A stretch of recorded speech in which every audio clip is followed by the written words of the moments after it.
मक्खियों की भरमार, गंदे बर्तन और नाकिस अशिया। स्कूल के बाहर खड़े ठेलों पर फरोख्त होने वाले रंग बिरंगे शरबत, चाट और बर्गर जायके में तो लजीज होते हैं मगर सेहत के लिए इंतहाई नुकसानदेह होते हैं। माहिर अमराज अतफाल प्रोफेसर मोहसिना नूर इब्राहिम ने हिफ्ज़ान सेहत के उसूलों को बराए ताक रखकर तैयार किए जाने वाले खानों से गैस्ट्रो, टाइफाइड और डायरिया में मुब्तला होने वाले बच्चों की यौमिया तादाद बता दी। यानी कि तकरीबन 300 से 400 बच्चे ओपीडी और इमरजेंसी में मिलाकर हमारे पास आते हैं, जिसमें डायरिया के जो एडमिशन्स हैं वो तकरीबन 100 से 150 तक हो जाते हैं। और टाइफाइड की फीवर के हमारे पास बहुत ज़्यादा केसेस आ रहे हैं, जिनमें सबसे अनफॉर्चुनेट चीज़ ये है कि वो आम दवाइयों को रिस्पॉन्ड भी नहीं कर रहा।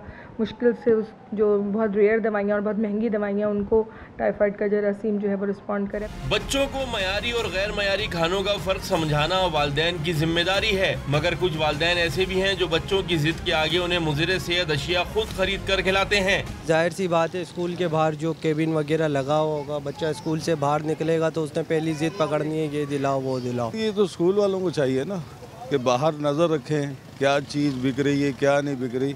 अब बच्चे, आपको पता है बच्चे तो बच्चे, अब वो बाहर निकलते हैं जिद करते हैं। मैंने बाहर ठेले की चीज़ खाई थी, मैं बीमार हो गया। ठेले की चीज़ें को नहीं खाना चाहिए, बीमार हो जाते। शहर कायद में ज्यादातर स्कूलों के बाहर नाकिस खाने पीने की अशिया फरोख्त करने वालों की भरमार है। वालिदैन ने इनके खिलाफ मौसर इक़दामात करने का मुतालबा किया है। कैमरामैन BK फकीरा के साथ सैयद वसीम, डॉन न्यूज़, कराची।